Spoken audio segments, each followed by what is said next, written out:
Oh, yes. Pale blood. Well, you've come to the right place. Yharnam is the home of blood ministration. You need only unravel its mystery.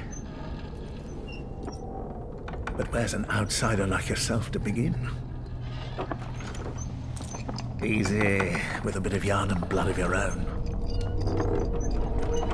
But first, you'll need a contract.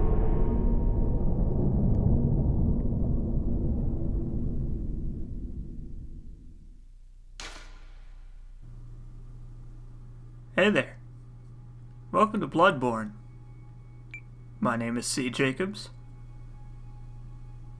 and I love this game. I dropped $200 on a PS4 so I could play it. Bloodborne is one of my favorite video games of all time.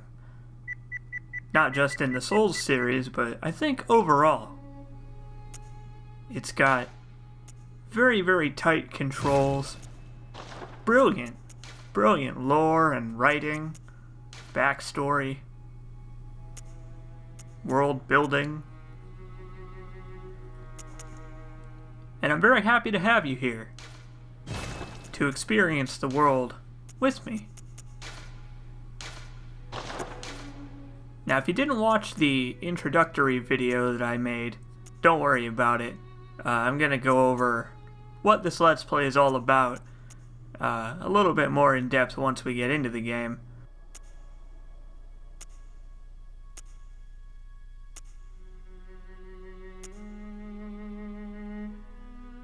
First thing I'll say is it's going to be pretty slow paced, and you'll see what I mean once I start walking around, but I will be doing very little editing. I will only be editing out deaths after a certain number, loading screens, certain transitions here and there. This is all post-commentary too, so there will be quite a bit of audio editing on my part to be done, more than I usually do for Let's Plays. So this is Jill. This is our protagonist. We have come into Yharnam seeking a cure for a mysterious disease that either we have or somebody from wherever we're from has. And in order to gain entrance into Yharnam, we needed to make a contract and accept a transfusion of blood.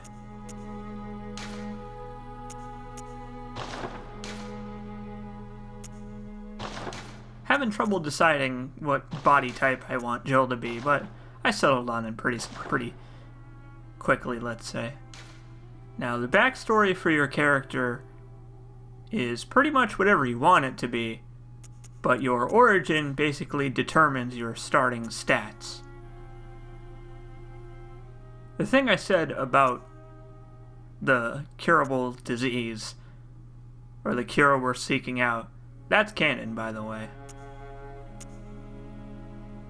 We'll find out a little bit more about that as we get further into the game.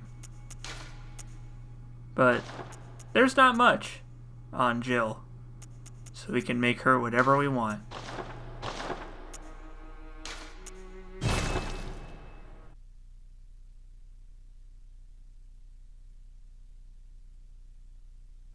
Good. All signed and sealed. Now, let's begin the transfusion. Oh, don't you worry. Whatever happens, you may think it all a mere bad dream.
You found yourself a hunter.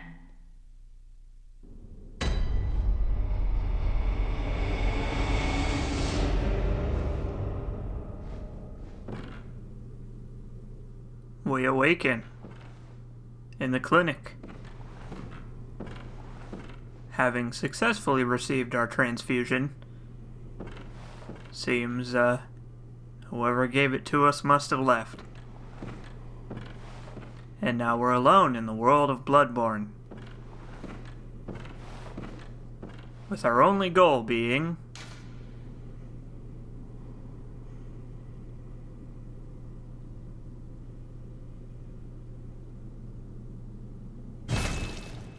a little bit muddled, to say the least. For now, let's focus on curing that disease we've got, or somebody we know has. That's all the backstory you're given on your character, and it's up to you to fill in the rest. I'm not going to do that, because I'm just going to let Jill be Jill. Whoever she was before entering Yharnam, that doesn't matter much anymore. It's dark in here. But thankfully we have our ethereal glow around us to help out. And it seems we've found one of the locals. Let's deal with him, why don't we?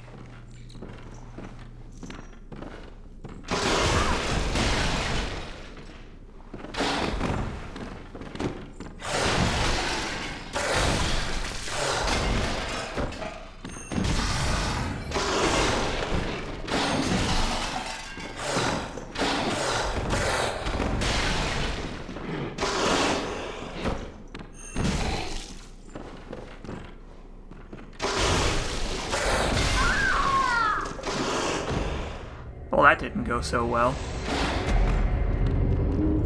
And that's it for Bloodborne. I'll see you in the next Let's Play. Oh. Okay.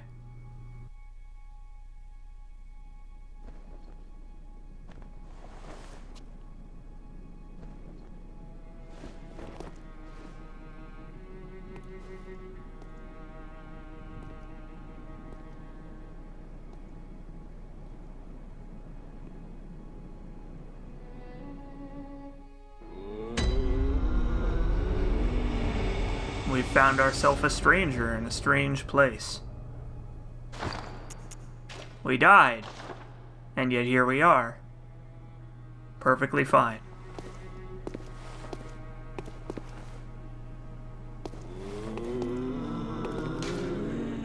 Nothing interesting here. Coming up here in the bottom right, you will see the first of what will no doubt be many annotation links. Feel free to click it and see where it goes. It'll show up for about 10 seconds. Give you ample time to click on it.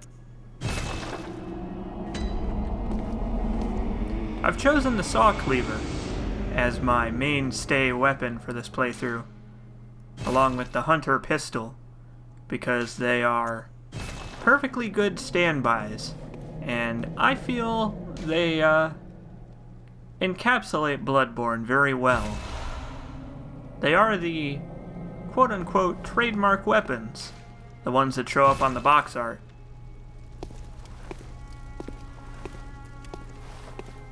So the little messengers that kept us safe during our transfusion have given us a gift, the gift of weaponry, which is the first of what I feel to be part of the genius of Bloodborne's game design, which I will talk about quite extensively in these first couple of videos. A very strange place, the Hunter's Dream is. We don't know much about it right now, but maybe eventually we'll learn what it's all about, and why we've been brought here after getting, let's say I got owned. I got pretty crazy owned by that werewolf. The saw cleaver is pretty much the basic weapon. It has a bunch of straightforward swings with R1 and a slightly more powerful swinging charge attack with R2. We'll get into what the pistol does in a minute, although I think you can probably assume based on what it is.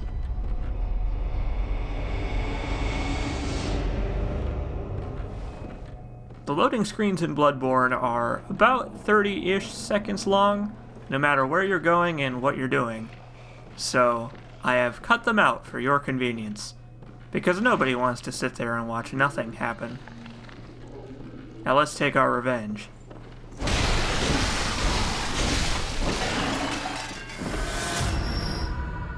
Alrighty then. The blood vial. Once a patient has had their blood ministered, a unique but common treatment in Yharnam, successive infusions recall the first, and are all the more invigorating for it. No surprise that most Yharnamites are heavy users of blood. Or so says the description of a blood vial, which you can't see because it's not an inventory item. Unlike in every other Souls game, the healing item is not an equipable item. You can see up there in the top left, we have 5 blood vials now, and those are not stored anywhere in our inventory. We just have them, and we can hit triangle at any time to heal, without having to select them first, which is very useful and incredibly important to the speed of Bloodborne's combat.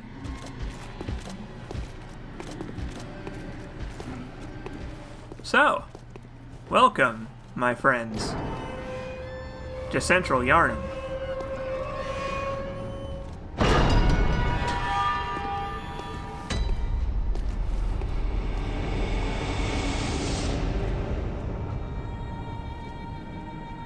A very imposing place, to say the least. Not liking the look of that horse. Or really the state of the rest of the place, to be honest.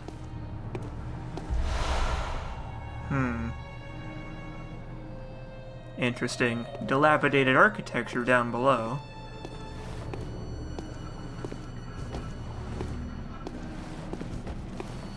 Take a deep breath. We're about to encounter the real locals.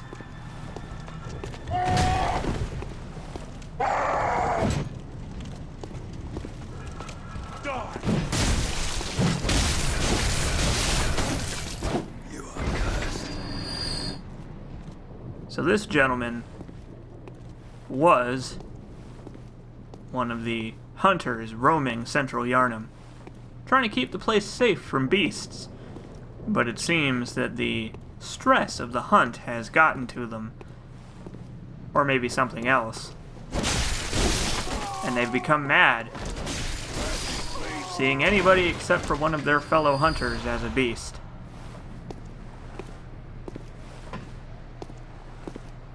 Speaking of, fire is a very, very important element of Bloodborne. When you're fighting beasts, or when the citizens of Yharnam are fighting beasts, fire is usually employed. It cleanses, purges, and flame. That sort of thing.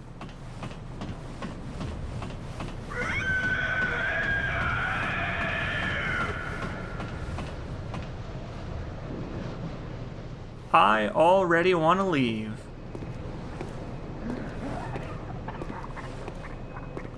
Lanterns are your bonfires in this game. We touch one and we can go back to the hunter's dream at any time. We also respawn at the nearest lantern when we die, or rather the last one we warp to, at least.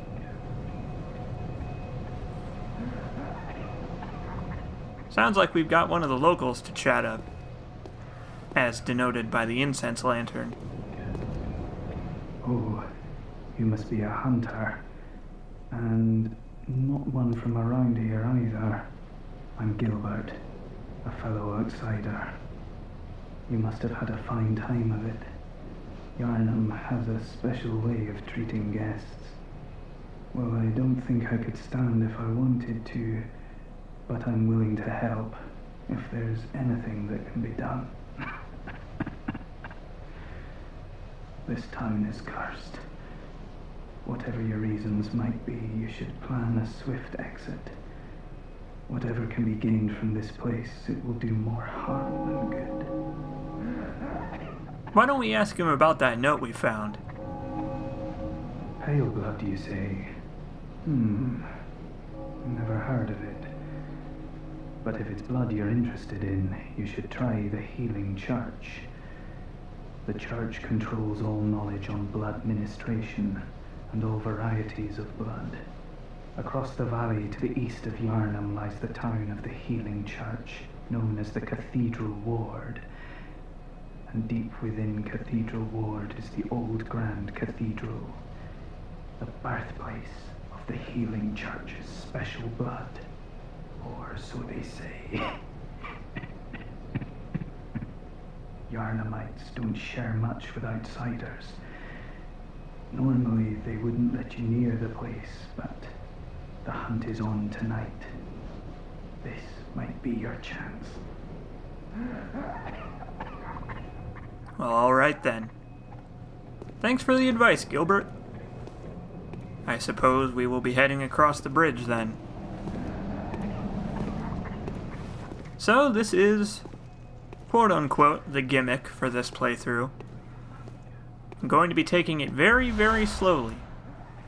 Walking in most places that aren't backtracking, to allow you and myself to get a really good look at the game design and architecture of Bloodborne, as well as agitate the locals a little bit more. Bloodborne is a very, very good looking game. It takes pretty much full advantage of the PS4's graphical capabilities. Unfortunately, the frame rate is not the best. Playing this game at 60 frames a second is a dream. Probably won't ever be a reality, but, you know, it's nice to dream. So here is what's important about the weapons of Bloodborne. Each weapon actually has two states. What we're seeing now is the untransformed state for the saw cleaver. But if I press the L1 button, it'll transform into a much longer, much more vertically oriented weapon. But we'll get to that in a minute.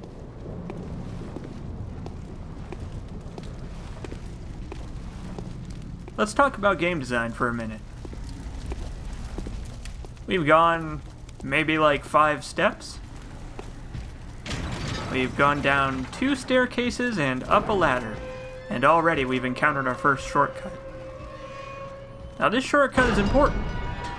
It's one of the more important ones in the area, even though it's very, very small. It's because of this guy.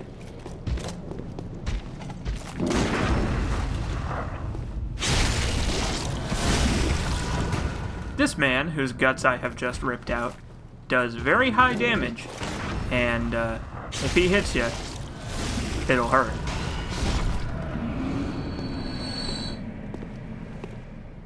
And I can only assume that the reason that shortcut is there is not just because it fits logically within the architecture of the surrounding buildings, but also because that guy is a challenge.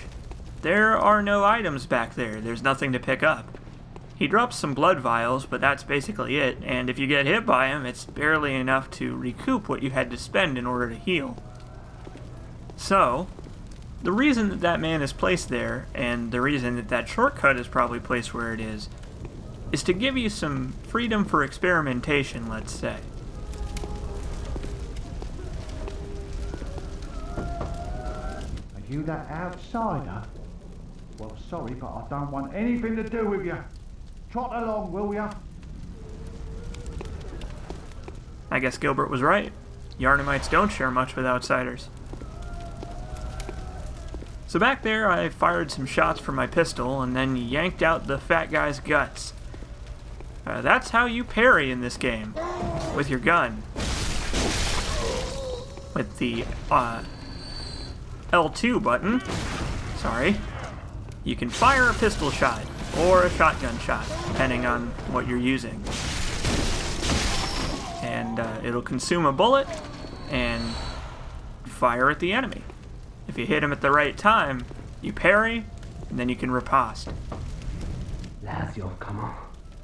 You'd open the door on a night of a hunt. Away with you. Now.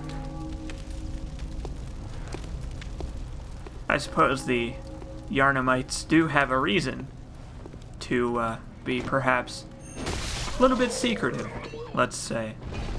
Or easily offended, maybe.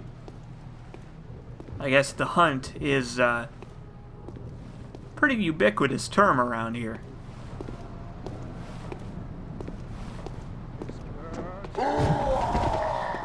And it seems people know that we are an outsider, even though we don't even say anything to them. Which is very interesting.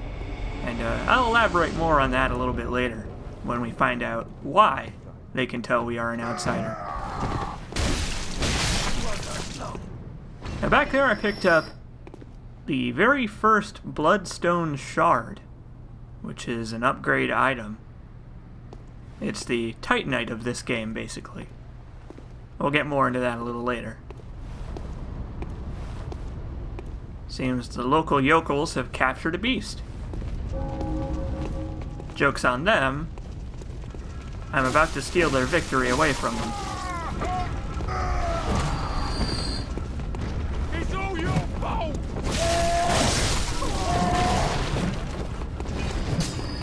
So here's the transformed version of the saw cleaver.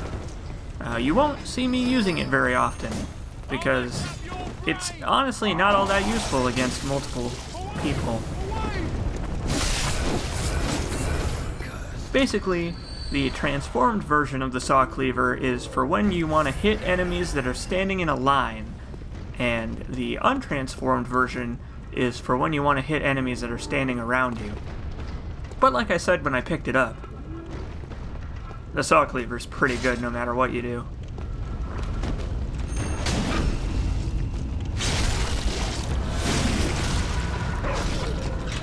So what I've done there is a backstab, which I know that seems like a pretty rudimentary term, but it's different in Bloodborne. In most games, you just go up behind the enemy, press R1, and then you do a backstab. But in Bloodborne, you have to hold down the R2 button to charge up your attack before you can do the backstab. If you connect the attack with the enemy's back, they get stunned, and then you can do a visceral attack from their front if you decide to run around them for some reason, or you can do it on their back. Usually you don't have enough time to run around.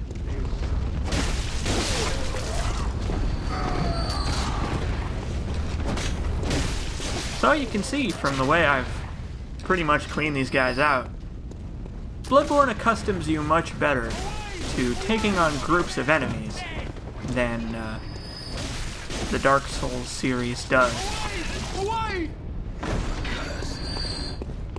The combat in Bloodborne is very fast-paced, almost reckless in nature. Obviously, the game encourages being careful because I will still die in 2 or 3 hits from any enemy, but still, very fast-paced.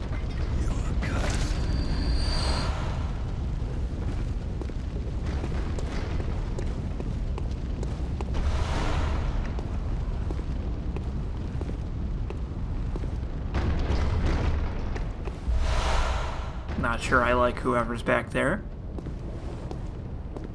Hopefully we'll be able to stay out of their way.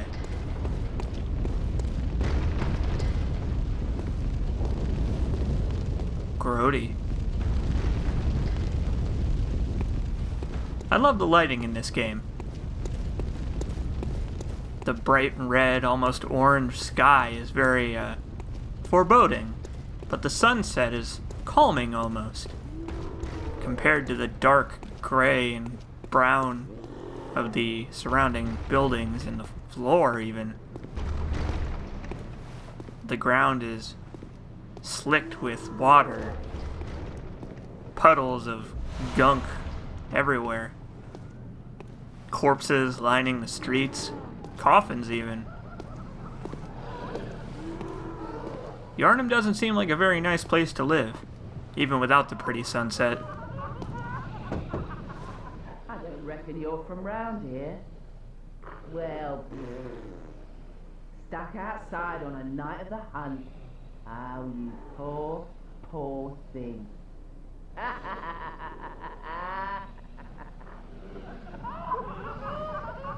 Well, there's people being justifiably rude and then unjustifiably rude. Makes me so mad I just want to destroy some coffins and uncover a neat shortcut. But anyway, that'll about do it for now. I'll see you next time when we explore Yarnum a little more.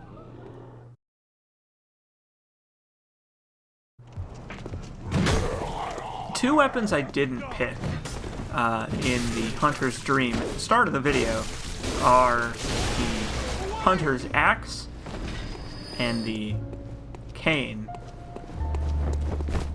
The Hunter's Axe is the starting strength weapon, as you can probably tell by the way it smashes opponents into the dirt. The Hunter Axe specializes in fuck this guy in particular. Or at least it does in the untransformed mode. For a starting weapon, it does quite a bit of damage, especially if you quote-unquote spec into it with your character's origin. And it gains pretty good scaling as it goes on, so it can last you the whole game. But that attack is the real reason you want to use the Hunter Axe. The transformed mode is a pretty nifty halberd kind of thing, and you can do a huge crazy spin attack that can knock down even the biggest enemies if you catch them off guard. It's also got a very wide hitbox, so you can dole out damage pretty fast.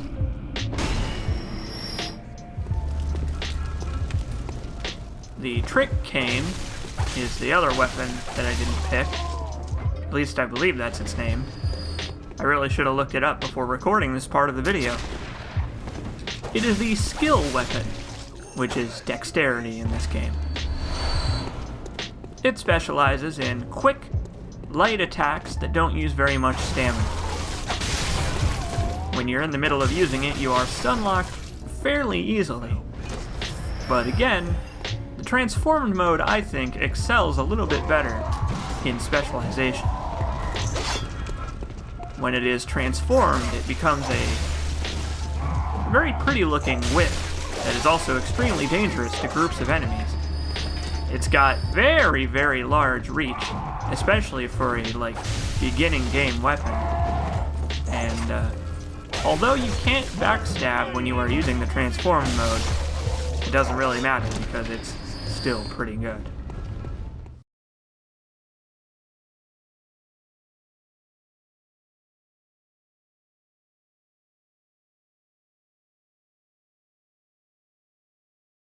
Bloodborne's opening level is nothing short of a genius piece of game design.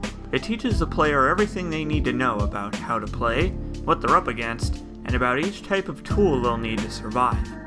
To show you firsthand what I mean, let's run through the items we picked up right at the start of our journey, in order. First, we found some blood vials. The game tells you how to use them and points out that they aren't an inventory item, and you can use them at any time. Next, there are some bullets, put in plain sight. Like the blood vials, they are the only other tertiary item the player can have. Just down the road are some Molotov cocktails and then some pebbles. This is your introduction to inventory items, once they go on your hotbar for use when you press square. Not long after, you get your first bloodstone shard. Until we clear Central Yarnum, we have no way to use it, and it is therefore the first item we get that can't be used from our inventory. But reading its description tells you what it's for, showing you that if you don't know what an item does, the description will tell you. And then finally, we get a weapon. I mean, it's not a weapon, but it does go in a weapon slot. Basically what I'm trying to get at here is that Bloodborne drip feeds you each type of item one at a time before they start mixing it up, to sort of subconsciously acclimate you to its mechanics. You get permanently assigned usable items, independently assigned usable items, a tool required item, and weapon slot items, all in a row. Even if it's your first Souls game ever, just by picking up these 4 types of items, you now know everything you need to know mechanically, in the first 5 minutes of the game. I'll talk more about the actual layout of Central Yharnam in the next episode, and how the cyclical design of the place is as interesting as it is masterful.